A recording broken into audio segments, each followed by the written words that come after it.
दोस्तों, एक सुनसान जगह पे मिली लाश, प्यार या साजिश, प्रेमिका की मौत से सवालों में मोहब्बत की कहानी, प्रेमी और ड्रग सप्लायर के बदले की आग में जली प्रेमिका। नमस्कार, मैं आकाश राजभर और आप देख रहे हैं डीआर न्यूज 9। आज की जो सच्ची घटना सुनाने जा रहा हूं, जिसे सुनने के बाद आप सोचने पे मजबूर हो जाएंगे कि क्या शादीशुदा 2 बच्चों की मां, जिसको अवैध संबंध और प्यार के जिद में गंवाना पड़ा जान। दरअसल ये घटना उत्तराखंड राज्य के देहरादून में एक गांव है जिसका गाजीवली नाम है। गाजीवली श्यामपुर थाना क्षेत्र में आता है। 18 अक्टूबर 2025 वाली सुबह श्यामपुर थाना क्षेत्र में सूचना जाता है कि साहब गाजीवली में हाईवे के किनारे एक लाश पड़ी है। जब पुलिस मौके पे पहुंचती है, देखती है तो लाश बुरी तरह से आग में झुलस चुकी हुई थी, जिससे देखने पे ऐसा लग रहा था कि इससे पहचान करना भी मुश्किल था। बस देखने से ऐसा लग रहा था कि ये लाश महिला की है। पुलिस के सामने अब सवाल था कि ये लाश किसकी है, कहाँ की है, किसने डाली, क्योंकि जब तक इसके बारे में कुछ पता नहीं चलता, इसके बिना पुलिस एक कदम भी आगे बढ़ना मुश्किल था। जब पुलिस छानबीन में जुटती है, रास्ते के जो भी सीसीटीवी कैमरे लगे हुए थे बारी बारी से चेक किया जाता है, तो एक सफ़ेद कलर की कंटेनर जो इस घटना स्थल से पहले वाले कैमरे और घटना स्थल के बाद वाले कैमरे में 22 मिनट लेट थी, जबकि दूसरी गाड़ियों को मात्र जाने में 2 या 3 मिनट लग रहा था। तब उस वैन पे शक जाता है। पुलिस इसके बारे में जानने की कोशिश करती है तो पता चलता है कि इसका मालिक सलमान खान है, जो कि गाजीवली का रहने वाला था। उससे पूछताछ किया जाता है तो सबसे पहले इधर उधर की बात करता है। कहता है सब गाड़ियों के साथ ही मेरी गाड़ी थी, गाड़ी के टायरों में हवा कम था, मैं वही चेक कर रहा था, इसलिए लेट हो गया, सही समय पर ही था। लेकिन जब पुलिस अपने तरीके से पूछताछ करती है तो एक ऐसी सच्चाई सामने आती है जिसे हर कोई हैरान था, किसी को यकीन नहीं हो रहा था।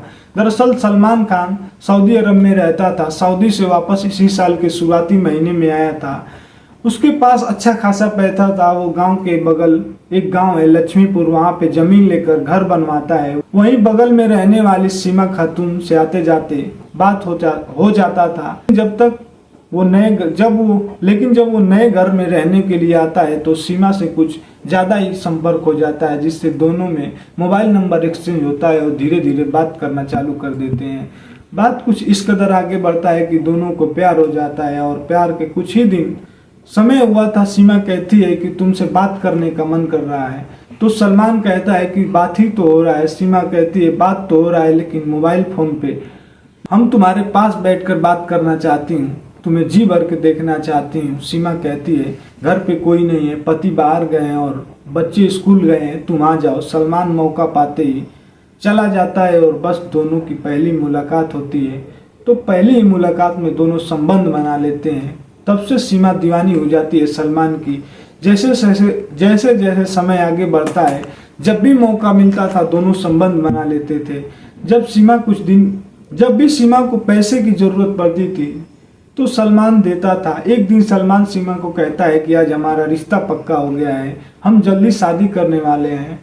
इस बात को सुनते ही सीमा एकदम से गुस्से में हो जाती है। बोलती है हम तुम्हारी हर जरूरत को पूरा करती हूँ, जब तुम कहते हो संबंध बनाने के लिए बनाती हूँ, तो तुम्हें दूसरी शादी करने की जरूरत क्या है। सलमान समझाते हुए कहता है कि तुम्हारा पति है, तुम्हारे 2 बच्चे हैं, हमारा भी कुछ सपना है, हमें भी शादी कर लेने दो।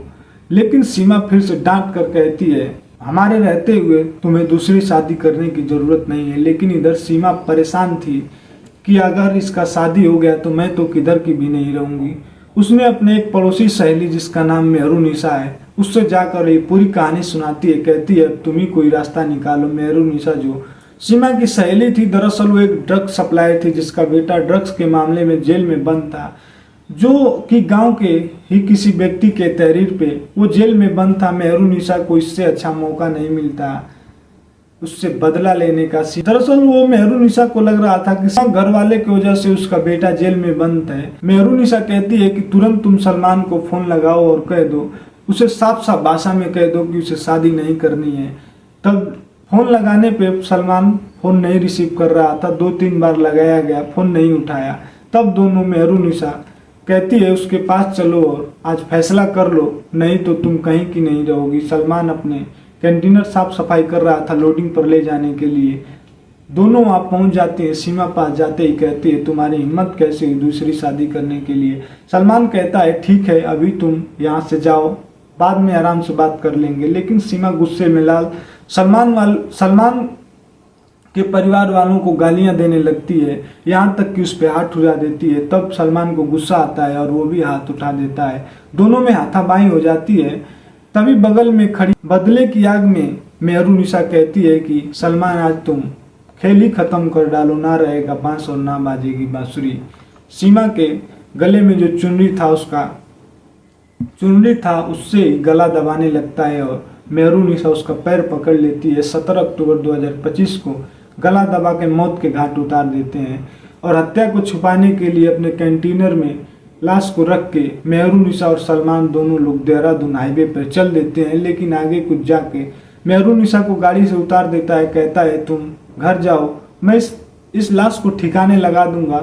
दूर आगे जाने के बाद सड़क के किनारे सुनसान जगह एक गांव के पास गाड़ी रोककर लाश को नीचे रखता है और गाड़ी में रखा कुछ डीजल उतार के उस शव के ऊपर डालता है और आग के हवाले कर देता है। हालांकि इस हत्या वाले दिन ही सीमा के पति ने मिसिंग का रिपोर्ट दर्ज कराया था, लेकिन इधर सलमान द्वारा जो आग से जलाने में समय लगा था 22 मिनट, उसी से देहरादून पुलिस ने इस हत्याकांड का खुलासा किया। जब इस हत्याकांड और सीमा के अवैध संबंध उसके पति को बताया गया तो उसको यकीन नहीं हो रहा था। सलमान द्वारा दिए गए बयान के मुताबिक अब मेहरुनिसा भी पुलिस के हिरासत में है। पुलिस दोनों से बारीकी से पूछताछ करके अगले कार्रवाई के लिए भेज दी। सीमा तो चली गई, लेकिन छोड़ गई रोते बिलखते अपने 2 बच्चे और ढेर सारे सवाल।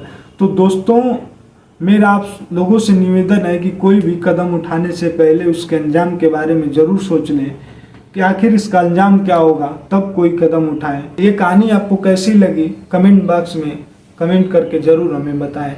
तो इस घटना को सुनाने का उद्देश्य किसी को परेशान करना नहीं, ना ही किसी जाति धर्म को ठेस पहुंचाना है। बस आप सावधान रहें, सतर्क रहें और सुरक्षित रहें और अपनों का ख्याल रखें। जय हिंद, जय भारत।